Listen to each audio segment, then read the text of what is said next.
صوبے ہیں، اگر ہم گلگت بلتستان کو ڈال دیں تو 5 بن جاتے ہیں. تو 2 طرح کی میسج سمجھانے کے لیے تاکہ اس بندے کی گفتگو کوئی عام گفتگو سمجھ کر نہ لیں. اگر میں خود یہاں حاضر ہوا ہوں تو میں وجہ بتا دیتا تو کیوں. تو سب سے بڑا صوبہ کون سا ہے پاکستان کا؟ صوبہ پنجاب. اپنی آبادی کے اعتبار سے سب سے بڑا صوبہ ہے اس وقت. اور اس صوبے کو چلانے کی، حکومت کو چلانے کے لیے، ملک کو چلانے کے 2 نظام ہوتے ہیں. ایک ہوتی ہے حکومت جس کو آپ لوگ ووٹ دے کر منتخب کرتے ہیں. وزیر اعلیٰ بنتا ہے، وزیر اعظم بنتا ہے، وزراء ہوتے ہیں، کابینہ ہوتی ہے، پارلیمنٹ ہوتی ہے. یہ پورا ایک نظام ہوتا ہے. یہ ہر 5 سال کے بعد چینج ہوتا ہے، بدلتا ہے. لیکن ایک وہ نظام ہوتا ہے جو کبھی نہیں بدلتا. آپ نے نام سنا ہوگا جسے کہتے ہیں بیوروکریسی. یہ بڑے بڑے آفیسرز ہوتے ہیں. یہ ایک مقابلے کا امتحان ہوتا ہے پورے ملک سے. اس میں سے چند 100 لوگ سلیکٹ ہوتے ہیں جو genius, the most genius guys in this اپنی قوم کے جو سب سے ذہین ترین افراد ہوتے ہیں. ڈاکٹرز ہوتے ہیں، لائرز ہوتے ہیں، انجینئرز ہوتے ہیں، بڑی بڑی شخصیات ہوتی ہیں. وہ CSP آفیسر بنتے ہیں، اسسٹنٹ کمشنر بنتے ہیں، کمشنرز بنتے ہیں، ایمبیسڈرز بنتے ہیں. آپ کے بڑے بڑے جتنے عہدے ہیں وہ ان لوگوں کے پاس ہوتے ہیں. طاقت ان کے پاس ہوتی ہے، وسائل ان کے پاس ہوتے ہیں، ملک کا نظام بھی لے کے چلتے ہیں. اس وقت آپ کے پنجاب میں ایک حکومت ہے، اس کی ایک وزیر اعلیٰ ہے جس سے کچھ عرصے کے بعد بدلنا ہے، نئے آ جانا ہے. اور اس پنجاب میں ایک سب سے بڑا جو بیوروکریٹ ہوتا ہے اسے بولتے ہیں چیف سیکرٹری. کیا بولتے ہیں؟ کہ سارے فیصلے اس کے دستخط کے بعد مکمل ہوتے ہیں. Chief secretary top of the list سب سے بڑا آفیسر ہوتا ہے پورے صوبے کا. اور اس کے بعد جو ہے اس وقت صوبہ پنجاب کا اختیار، کنٹرول اللہ رب العزت نے، ان کے بعد اگر کوئی شخص ہے تو رائے منظور احمد ناصر صاحب آپ کے ساتھ ہوتے ہیں.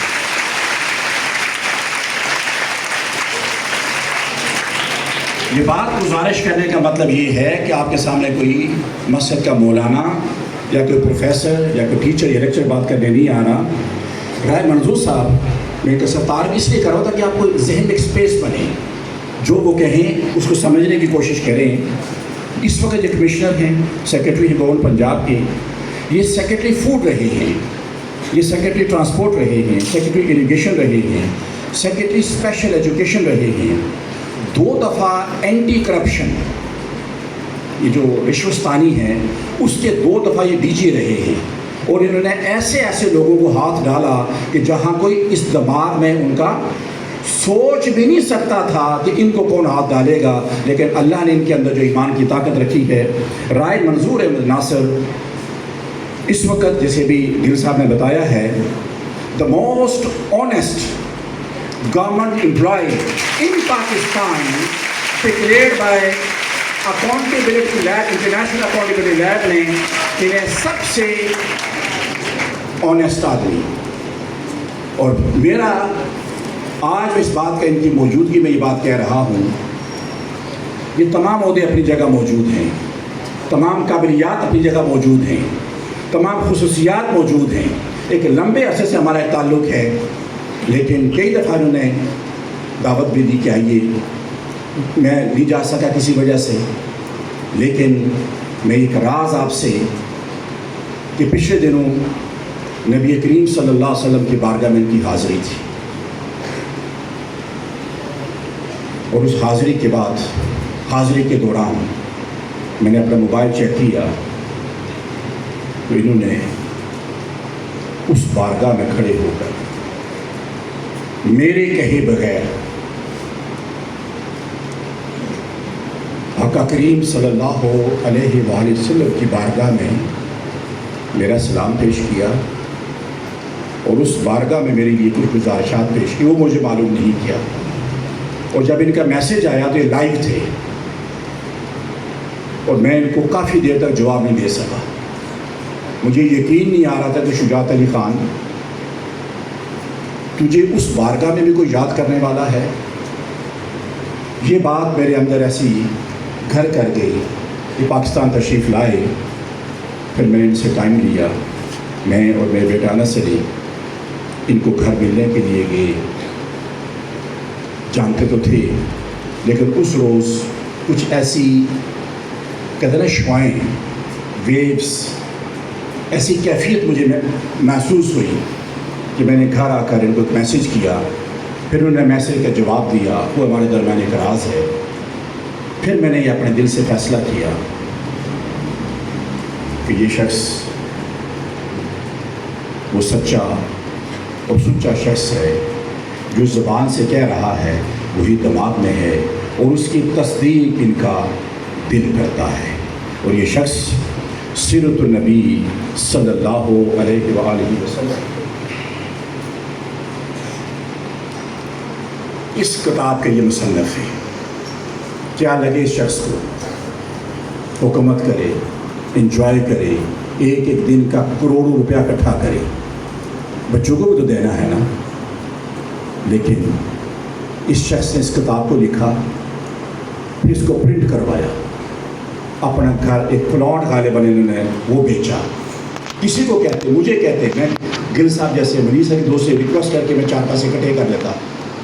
کہا نہیں, یہ میری آقا کریم صلی اللہ علیہ وسلم کی شان کے خلاف ہے. جو میرے پاس ہے اس دنیا میں لگا لوں, آگے جنت بھی ان کی اور ہم بھی ان کے, مجھے تو کرنی ہیں. پھر اس پر مقابلہ کروایا. میں اس فائنل نشست میں موجود تھا. بیٹا کو 10,000 5,000 20,000 روپے کے انعامات نہیں تھے. میں وہ بات کہہ رہا ہوں جس کا میں شاہد ہوں, گواہ ہوں, جو میں نے کانوں سے سنا, آنکھوں سے دیکھا.